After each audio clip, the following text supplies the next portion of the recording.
রাষ্ট্র ক্ষমতা ছাড়া, লাঠি ছাড়া ঐক্যবদ্ধ হওয়ার কোনো রাস্তা পৃথিবীতে নাই। লাঠি লাগবে, লাঠি। লাঠি নাই, ঐক্যবদ্ধ হওয়া নাই। এক মায়ের 5 সন্তানকে আপনি একসাথে রাখতে পারবেন না লাঠি ছাড়া। পারবেন? যদি আপনার কাছে রাষ্ট্র ক্ষমতা থাকে, লাঠি থাকে, তবেই পারবেন। লাঠি এবং রাষ্ট্র ক্ষমতা না থাকলে পারবেন না। এবং এই মূলনীতি, লাঠি নাই, রাষ্ট্র ক্ষমতা নাই, তারপরে ঐক্যবদ্ধ হতে হবে, এটা সালাফদের যুগে ছিলই না। আয়েশা রাদিয়াল্লাহু তাআলা আনহা তার ঘরে বসে দার্স দিচ্ছেন, আবু হুরায়রা মসজিদে নববীতে দার্স দিচ্ছেন, আনাস বিন মালিক বসরায় দার্স দিচ্ছেন, আব্দুল্লাহ বিন আব্বাস মক্কায় দার্স দিচ্ছেন, আব্দুল্লাহ বিন আমর ইবনে আস মিশরে দার্স দিচ্ছেন, আব্দুল্লাহ বিন মাসউদ কুফায় দার্স দিচ্ছেন। এক একজনের ফতোয়া এক রকম। তো এনারা কি বিচ্ছিন্ন না ঐক্যবদ্ধ? বলেন কেন ঐক্যবদ্ধ বলেন তো? জি, আচ্ছা, আকীদা মানাজ ঠিক আছে। আরেকটা কে কি যেন বললেন? আরেকটা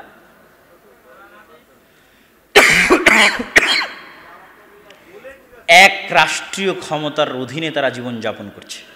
বুঝেননি মনে হয়। ওমর রাদিয়াল্লাহু তাআলা আনহু খলিফাতুল মুসলিমিন, আবু বকর খলিফাতুল মুসলিমিন, ওসমান খলিফাতুল মুসলিমিন, আলী খলিফাতুল মুসলিমিন। এই এক খলিফার অধীনে আয়েশাও আছে। এই এক খলিফার রাষ্ট্রীয় কেন্দ্রীয় শাসনের অধীনে আব্দুল্লাহ বিন আমর ইবনে আস আছে। এই এক খলিফার অধীনে আব্দুল্লাহ বিন মাসউদ ও কুফায় আছে। এই এক খলিফার অধীনে আব্দুল্লাহ বিন আব্বাস ও মক্কায় আছে। এদের ফতোয়া যতই ভিন্ন হোক, এদের দাওয়াতি কাজ যতই ভিন্ন হোক, এরা ঐক্যবদ্ধ কেন? এদের কেন্দ্রীয় শাসন ব্যবস্থা এক, এবং ওটা জামাতবদ্ধ। ওটি জামাতবদ্ধ জীবনযাপনের মানদণ্ড। এটার আরও একটা ছোট্ট উদাহরণ আপনাকে দিই। আবু বকর রাদিয়াল্লাহু তাআলা আনহু যখন জাকারিদের বিরুদ্ধে যুদ্ধ ঘোষণা করলেন, ওমর রাদিয়াল্লাহু তাআলা আনহু বললেন, এরা তো সব কালেমা পড়েছে, কেন এদের হত্যা করবেন? আবু বকর রাদিয়াল্লাহু তাআলা আনহু বললেন, এরা যদি ওই রশিও না দেয় উটের, তো ওই রশির জন্য এদের হত্যা করবো, আমি যুদ্ধ করব। কেন? আবু বকর হচ্ছে খলিফাতুল মুসলিমিন, উনি এক খলিফা হিসেবে তার অধীনে রাষ্ট্র চালাচ্ছে। এই খলিফার আনুগত্য যে করবে না, ওর জন্য এবার আল্লাহ রাসূল বলছেন এই হাদিসগুলো। খালি এই হাদিসগুলো শুনেন, এই আগের হাদিসগুলো মিলান আর এই হাদিসগুলো মিলান, যে এই হাদিসগুলো রাসূল সাল্লাল্লাহু আলাইহি ওয়াসাল্লাম এই খলিফার জন্য বলতেছে। ইন্নামাল ইমামু জুন্নাতুন ইউকাতালু মিন ওয়ারাইহি, রাষ্ট্রের নেতা, ইমাম হচ্ছে ঢাল, তার পিছনে থেকে জিহাদ করতে হবে। রাষ্ট্রনেতা না থাকলে জিহাদ হবে না। তাসমা তুতির, রাষ্ট্রের নেতার আনুগত্য করো। ওয়াইন জুরিবা জাহরুক, যদিও সে তোমার পিটাই। ওয়াউ খিদা মালুক, তোমার মাল কেড়ে নেয়, তবুও তুমি তার অনুসরণ করো। মান আতাকুম আমরুকুন জামি', তোমাদের মধ্যে একজন নেতা আছে, রাষ্ট্রনেতা, এমতো অবস্থায় কেউ যদি এসে তোমাদের মধ্যে ফাটল তৈরি করতে চায়, তাহলে ওই আর একজনকে তোমরা হত্যা করো। ইদা বুইআ লি খলিফাতাইন, যদি একই সাথে দুইজন খলিফা, দুইজন আমিরের দাবি করে, আর একজন খলিফা আর একজন আমিরকে হত্যা করো। রাসূল সাল্লাল্লাহু আলাইহি ওয়াসাল্লাম বলছেন, মান কারিহা, কেউ যদি তার রাষ্ট্রনেতার পক্ষ থেকে অপছন্দনীয় কিছু দেখে, ফালিয়াসবির, সে যেন ধৈর্য ধারণ করে। ফা ইন্না লাইসা আহাদুম মিনান নাসি খারাজা মিনাস সুলতানি শিবরান, কেননা মানুষের মধ্যে কেউ যদি কেন্দ্রীয় শাসন ব্যবস্থা থেকে 1 বিঘত পরিমাণ বের হয়ে যায়, ফামাতা আলাইহি, তাহলে কেন্দ্রীয় শাসন ব্যবস্থা থেকে 1 বিঘত বের হয়ে গেল, ও জাহিলিয়াতের মৃত্যুবরণ করবে। মান আতা আমিরি, যে ব্যক্তি রাষ্ট্রের নেতা খলিফার অনুসরণ করবে, ফাকাদ আতা আনি, সে আমার অনুসরণ করবে। অমান আসা, আর যে ব্যক্তি রাষ্ট্রনেতা রাষ্ট্রের খলিফার অনুসরণ করবে না, সে আমার অনুসরণ করবে না। কত হাদিস নেবেন, কিতাবুল ইমারা, সহিহ মুসলিম অধ্যায়গুলো সব কিতাবুল ইমারায় আছে। আর আগের হাদিসগুলো তো পড়লেনি। জামাতবদ্ধ নাই যে তাকে হত্যা করা যাবে, জামাতবদ্ধ নাই যে সে জাহিলিয়াতের মৃত্যু হবে। তাহলে এখন আবু বকর রাদিয়াল্লাহু তাআলা বলছে তোমাদের যাকাত আমার কাছে দিতে হবে। এখন কেউ যদি বলে আমি আপনার কাছে দিব না, তাহলে ও কি হয়ে গেল? বলেন তো কি হয়ে গেল? জামাত বিচ্ছিন্ন হয়ে গেল। কি হয়ে গেল? জামাত বিচ্ছিন্ন হয়ে গেল। ও খারিজি। ভাই, আমরা খারিজি বলি কেন? খারিজি মানে খারেজ আনিল জামা, জামাত থেকে বের হয়ে গেছে। খারিজি মানে খারেজ আনিল জামা, জামাত থেকে বের হয়ে গেছে। আলী রাদিয়াল্লাহু তাআলা রাষ্ট্রনেতা, ওর বিরুদ্ধে যুদ্ধ করবে, তাহলে সে খারিজি না? জামাত থেকে বের হয়ে যায়নি? ওর উপরে এই হাদিসগুলো প্রয়োগ হবে, ওর উপর আমিরের হাদিস প্রয়োগ হবে, ওর উপর জামাতবদ্ধ জীবনযাপনের হাদিস প্রয়োগ হবে, আর ওকে হত্যা করা যাবে। কত দলিল নিবেন? কিন্তু ওই যে ভিন্ন ভিন্ন ফতোয়া দিচ্ছে, ভিন্ন ভিন্ন দাওয়াতি কাজ করছে, এরা সব ঐক্যবদ্ধ আছে। ইমাম বুখারী রাহিমাহুল্লাহ আহমদ বিন হাম্বালের ছাত্র, আহমদ বিন হাম্বাল শাফির ছাত্র, ইমাম বুখারীর ছাত্র মুসলিম। তা আহমদ বিন হাম্বাল চাইলে তো বলতে পারতো। আহমদ বিন হাম্বালের আর এক ছাত্র ইমাম আবু দাউদ, আবু দাউদ, বুখারী, মুসলিম, তোমরা সব আমার মাদ্রাসায় দার্স দিবা, আমি যে মসজিদে দার্স দিচ্ছি এখানেই দার্স দিতে হবে, এখানে যদি দার্স না দাও তাহলে তোমরা বিচ্ছিন্ন। বুঝেননি মনে হয় আমার কথা? তো তাতে তিনি করলেন না। ইমাম বুখারী আহমদ বিন হাম্বলের কাছে পড়ে চলে গেলেন নিশাপুরে, চলে গেলেন বোখারায়। বোখারা থেকে ওনাকে বের করে দিল, উনি আসলেন নিশাপুরে। নিশাপুর থেকে ওনাকে বের করে দিল, এই তো রাস্তার মধ্যে ওনার মৃত্যুবরণ হলো। তারপরে ইমাম আবু দাউদ বাগদাদ বসরায় দার্স দিতে লাগলেন, ইমাম মুসলিম তার নিজ শহরে দার্স দিতে লাগলেন। যে যার মতো সেখানে দার্স দিচ্ছে এবং এক একজনের সাথে আরেকজনের মতভেদও হচ্ছে, কিন্তু তারপরেও ওরা জামাতবদ্ধ আছে। কেন জামাতবদ্ধ আছে বলেন তো? এক কেন্দ্রীয় খলিফা শাসন ব্যবস্থার অধীনে আহমদ বিন হাম্বলও জীবনযাপন করতেছে, ইমাম বুখারীও জীবনযাপন করতেছে, ইমাম মুসলিমও জীবনযাপন করতেছে। ওরা সব ঐক্যবদ্ধ। রাষ্ট্রের বাইরে, লাঠির বাইরে ঐক্যবদ্ধ হওয়ার কোনো থিওরি ইসলামে এখন পর্যন্ত দলিলের আলোকে কেউ খুঁজে দিতে পারবে না, বাস্তবে সম্ভাবনাও হবে না, সম্ভব নয়, অসম্ভব। বরং কি হবে? ঐক্যবদ্ধ কি? আপনি আকীদা এবং মানহাজ এক, আপনি আরেকজনের বিরুদ্ধে মারামারি করছেন না, আরেকজনকে গালিগালাজ করছেন না, আরেকজনকে ছোট করছেন না, তাহলেই আপনি এক রাষ্ট্রীয় ব্যবস্থার অধীনে থাকার জন্য ঐক্যবদ্ধই আছেন, জামাতবদ্ধই আছেন। আর 5 ওয়াক্ত সালাতে মসজিদে যাচ্ছেন, জামাতবদ্ধই আছেন। তাহলে এবার আপনাদেরকে বলি যে কেন এইভাবে একত্রিত হয়ে দাওয়াতি কাজ করার প্রবণতাটা আসলো কখন? এই ভুলটা আমাদের বিরনে ঢুকলো কিভাবে? যতদিন ইসলামী খেলাফা ছিল, যতদিন, এই যে ওসমানীয় খেলাফত পর্যন্ত, 1914 সালের আগ পর্যন্ত, 1900 সালের আগ পর্যন্ত আপনি খুঁজে দিতে পারবেন না, দেখাতে পারবেন না যে পৃথিবীর কোনো দেশে কোনো আলেম ওলামা দাওয়াতি কাজ করার জন্য একটা একত্রিত হয়ে কমিটি করে দল তৈরি করেছে, সংগঠন তৈরি করেছে, খুঁজেই পাবেন না। তার মানে করা যাবে না আমি এটা বলছি না, আমি শুরুতেই বলেছি করা নেকির কাজ। তাহলে অতীতের 1300 বছরে পাবেন না কেন? ওই 1300 বছরে শাসন ক্ষমতা এক ছিল। তখন মানুষ এটা কল্পনাও করতো না যে শাসন ক্ষমতা থাকতে জামাতবদ্ধ জীবনযাপনের জন্য আমাকে আলাদা কিছু করতে হবে, শাসন ক্ষমতা থাকতে জামাতবদ্ধ জীবনযাপনের জন্য আমাকে আরেকজনের হাতে কাছে যেতে হবে এবং তাকে নেতা মানতে হবে। এটা কল্পনার বাইরে, আউট অফ সেন্স। আমরা কত বড় বেদাতে লিপ্ত আছি যে যেটা সালাফি সালেহিনরা কল্পনাও করতো না, খুঁজেও পাবেন না যে আহমদ বিন হাম্বল কখনো বলেছে যে এই এখনকার খলিফা তো কোরআনকে আল্লাহর বাণী মানে না, আল্লাহর সৃষ্টি মানে, অতএব আসো তোমরা সব, আমি হচ্ছি তোমাদের রাষ্ট্রনেতা, আমি জামাতের ঘোষণা দিলাম, এরা সব জামাত বিচ্ছিন্ন, যে আমার সাথে থাকবে এরা সব জামাতবদ্ধ। খুঁজেই পাবেন না, এটা তাদের আউট অফ সেন্স, তাদের চিন্তার বাইরে। আমরা এখন যে প্রবলেম ফেস করতেছি এটা তাদের চিন্তার বাইরে। এটা আসলো কেন ভাই?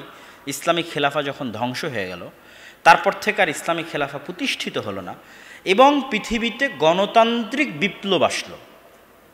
গণতন্ত্র মানে কি? বহুদলীয় রাজনীতিকে গণতন্ত্র বলে।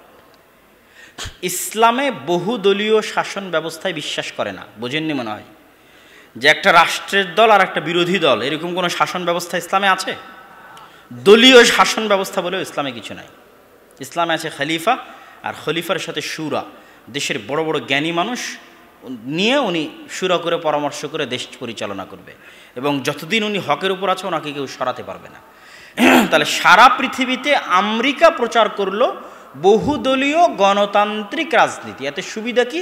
যখন যে দলকে ব্যবহার করা প্রয়োজন তখন সে দলকে ব্যবহার করতে পারবে।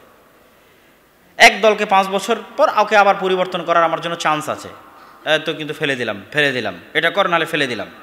তখন ভয় বলবে ঠিক আছে আমি এটা করতেছি, আমাকে আরও 5 বছর সুযোগ দেন। তথা প্রতি 5 বছর পর আপনাকে পাল্টানোর আমার কাছে চান্স আছে। এই চান্স কে ছাড়ে? বিশ্ব মোড়ল কোনোদিন ছাড়বে এত বড় চান্স? এই জন্য বিশ্ব মোড়ল চাইবে সব জায়গায় গণতন্ত্র চলুক, 2-3টা করে দল থাক, যখন যে দলকে আমি চাইবো কিনে নিব আর ক্ষমতায় বসিয়ে দেব। এই বহুদলীয় গণতন্ত্র যখন আসলো তখন মুসলমানেরাও দেখলো যে আমরাই গণতান্ত্রিক বিশ্বে যদি টিকে থাকতে চাই, যেখানে এক দল আর এক দলের সাথে মারামারি করতেছে, দলীয় কার্যক্রম চলতেছে, এখানে দলীয় কার্যক্রম ছাড়া, সাংগঠনিক কার্যক্রম ছাড়া সরকারকে চাপে ফেলা যায় না, সরকারকে কিছু বলা যায় না, তাহলে আমরা কি করব? চলো আমরাও দল সংগঠন করি। কথা কি আমার বুঝতে পেরেছেন? ইসলামিক খেলাফত চালু থাকা পর্যন্ত এটা আলেম ওলামাদের চিন্তার বাইরে ছিল। ইসলামিক খেলাফত পতনের পর এই গণতান্ত্রিক রাজনীতির প্রভাবে প্রভাবিত হয়ে সর্বপ্রথম যারা দায়িত্ব নিল এই কাজ করলো, ইখওয়ানুল মুসলিমিনের মতো যে সমস্ত দল ছিল তারা, তারপরে আরও বিভিন্ন দেশে বিভিন্ন অঞ্চলে বিভিন্ন রকমের দল এবং সংগঠনের উত্থান ঘটল। গণতান্ত্রিক রাজনীতিতে, গণতান্ত্রিক দেশে নিজেদের দাবি দাওয়া তুলে ধরে সরকারকে মানানোর জন্য। এর বাইরে দাওয়াতি কাজের জন্য এই ধরনের সেন্স অতীতের আলেম ওলামা এবং অতীতের সালাফে সালেহিনদের মধ্যে কোনো দিন ছিল না। তাহলে আপনাকে সমস্যাটা বুঝতে হবে যে এই সমস্যার কারণে এটা তৈরি হয়েছে এবং এটা যুগের চাহিদা। আগে এরকম বড় মাদ্রাসা ছিল না, কিন্তু যুগের চাহিদায় এরকম বড় মাদ্রাসা হচ্ছে। আগে এরকম সিলেবাস ছিল না, কিন্তু যুগের চাহিদায় এরকম সিলেবাস হচ্ছে। তাহলে যুগের চাহিদায় আমাকে ওই কাজটা করতে হয়েছে। তাহলে ওই কাজটা যদি আমি আল্লাহর সন্তুষ্টির জন্য করি এবং এই উল্টাপাল্টা কাজগুলো যদি না করি, যে আমার সাথে থাকলে তুমি জামাতবদ্ধ, আমার সাথে না থাকলে জাহিলিয়াতের মৃত্যুই, আল্লাহর নবীর হাদিসগুলো নিজের সাথে লাগানো, কিতাবুল ইমারা যে আনুগত্যের হাদিসগুলো সেগুলো নিজের সাথে লাগানো, এই ধরনের যে রাসূলের হাদিসের বিকৃতি কাজগুলো যদি আমরা না করি, তাহলে আপনি ফাউন্ডেশন করেন, আপনি মাদ্রাসা করেন, আপনি লাইব্রেরি করেন, আপনি দল তৈরি করেন, আপনি সংগঠন তৈরি করেন, সবই সমান এবং সবই এক এবং সবই ওয়াসিলাতুম মিন ওয়াসাইলিদ দাওয়াহ, দাওয়াতি কাজের মাধ্যম। আমি আমার বক্তব্যর সারমর্ম করে শেষ করে দিচ্ছি। প্রথম বক্তব্য হচ্ছে জামাতবদ্ধ জীবনযাপন কি আমাকে বুঝতে হবে। জামাতবদ্ধ জীবনযাপন বুঝার জন্য আল্লাহর নবী যা বলেছে এটা কার ওপর প্রয়োগ করা যাবে দেখতে হবে। যদি আপনি এই ধরনের কিছুর উপর প্রয়োগ করেন, ফাউন্ডেশন, মাদ্রাসা, সংস্থা, দল, সংগঠন, তাহলে দুনিয়ার সব মুসলমান কাফের হয়ে যাবে, সব মুসলমান হত্যার যোগ্য হয়ে যাবে। আর এইরকম একটা ফরজ বিধান বাস্তবায়নের জন্য আমাকে মানুষের গঠনতন্ত্রের কাছে, মানুষের স্বাক্ষরের কাছে, মানুষের ফরমের কাছে আমাকে অধীনস্থ হতে হবে, যেটা ইসলাম দ্বারা যৌক্তিক নয়। তাহলে আমি জামাতবদ্ধ জীবনযাপন থাকবো কীভাবে? 5 ওয়াক্ত সালাতের মাধ্যমে জামাতবদ্ধ জীবনযাপন থাকবো। আর আমি রাষ্ট্রের আনুগত্যের মাধ্যমে জামাতবদ্ধ জীবনযাপন থাকবো, ফাসেক রাষ্ট্র হোক, পরিপূর্ণ ইসলামী খেলাফা হোক। এবং এই হাদিসগুলোকে, জামাতবদ্ধ জীবনযাপনের হাদিসগুলোকে, নেতার আনুগত্যের, খালিফার আনুগত্যের, আমিরের আনুগত্যের হাদিসগুলোকে জামাতবদ্ধ জীবনযাপনের জন্য, 5 ওয়াক্ত সালাতের জন্য, রাষ্ট্রের আনুগত্যের জন্য প্রয়োগ করব, অন্য কোথাও প্রয়োগ করব না। তাহলে এপারে কি হবে? তাহলে এপারে এই শর্তগুলো বাদ দিয়ে আপনি মাদ্রাসা করেন, ফাউন্ডেশন করেন, সংস্থা করেন, দল করেন, সংগঠন করেন, 10 জন মিলে আপনার এলাকায় একটা লাইব্রেরি করেন, 5 জন মিলে আরেকটা এলাকায় একটা জালসা করেন। কোনো কাজই একাই সম্ভব নয়, 5-10 জন মিলে করতে হবে। এগুলো সবগুলোর মধ্যে যদি আপনি এই উল্টাপাল্টা হাদিসের বিকৃতি না করেন, তাহলে এগুলো সবই সঠিক নিয়তের সাথে করলে, পরস্পরের মধ্যে বিদ্বেষ না রাখলে, নিজেরটাকেই একমাত্র ফেরকায় নাজিয়া দাবি না করলে, এগুলো কাজের মধ্যে নেকি আছে, যেমন আমরা করছি, যেমন অন্যরা করছে। সুতরাং আমরা কারো বিরোধী নই এবং আমরা কারো শত্রু নই এবং আমরা কারো বিরোধিতাও করিনি। আমরা জাস্ট কোরআন এবং হাদিসের আলোকে যেটা সঠিক মাসালা সেটা তুলে ধরার চেষ্টা করেছি, যে কি সমস্যা তৈরি হয়েছে এবং সেই সমস্যা এক্সাক্ট কোথায়, সেটার সমাধান কি। এই এক্সাক্ট সমস্যা তুলে ধরে এক্সাক্ট সমাধানও আজকের আলোচনায় বলে দিলাম।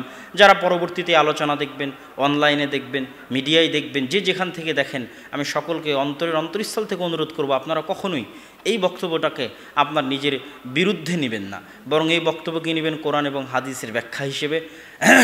এটা হচ্ছে ইলমের আমানত। আমি যেটা জানি, যেটা সঠিক মনে করছি, এটা বলে দেওয়া আমার ওপর ফরজ। বড় বড় আলেম ওলামা যেটাকে সঠিক মনে করছে, এটা বলা আমার ওপর ফরজ। সেই ফরজ বিধান পালন করতে গিয়ে হাজার হাজার মানুষকে এই হাদিসগুলো দিয়ে পথভ্রষ্ট করা হচ্ছে, এই হাদিসের বিকৃতি করা হচ্ছে। সেই জায়গা থেকে আবার কেউ হয়তো এক ধাপ এগিয়ে এই ধরনের যে দাওয়াতি কাজ চলছে, বিভিন্ন কিছুর মাধ্যমে 10 জন 15 জন একত্রিত হয়ে এগুলোর বিরুদ্ধে বলছে। দুটোর মধ্যে একটা সামঞ্জস্য করে কোনটা সঠিক সেটা তুলে ধরার চেষ্টা করেছি। আল্লাহ সুবহানাহু ওয়া তাআলা আমাদের কবুল করুক, আল্লাহুম্মা আমিন। বক্তব্য শেষ করব, আমার পরে আর কোনো বক্তা নাই। আগামীকাল ফজরের আজান হবে 4:57 আজান হওয়ার পরপরই সালাত শুরু হবে। শেখ হাসানুল বান্না মাদানী তিনি ফজরের সালাতে ইমামতি করবেন এবং তারপরে ফজরের সালাতের পর দার্সে কোরআনে তিনি আলোচনা করবেন। তারপরে আমাদের কিছু আনুষ্ঠানিকতা আছে। আগামীকাল সকালে দার্সে কোরআনের পরে কিছু প্রশিক্ষণ আছে, প্রশ্নোত্তর পর্ব আছে, সব কিছু এই প্যান্ডেলে অনুষ্ঠিত হবে। আরও যদি কোনো অনুষ্ঠান থাকে দিনী ভাইদের সাথে পরিচিতি পর্ব, সেগুলো হবে ইনশাল্লাহ। তারপরে জুমার খুতবা হবে এবং জুমার খুতবায় সকলে উপস্থিত থাকার চেষ্টা করবেন। আর যে বইগুলোর ঘোষণা আমরা আগেও দিয়েছি, নতুন করে দেওয়ার প্রয়োজন নাই। ফিকুস সালাফ, সিলসিলা সহিহা, মিন্নাতুল বারি, সদাচরণ, এই বইগুলো, মাসিক আল ইতিসাম, এগুলো সবগুলোকে মূল্যায়ন করার চেষ্টা করবেন। এবং মসজিদের যে ঘোষণা আপনাদের জন্য দেওয়া আছে, সেটা সবসময় দানের স্টেজে হোক আপনারা সেই নামগুলো লেখাতে পারবেন। এই বলে আজকে আমরা বৈঠক শেষে দোয়া পড়ে আজকের প্রথম দিনের সকল অধিবেশন আমরা শেষ করছি।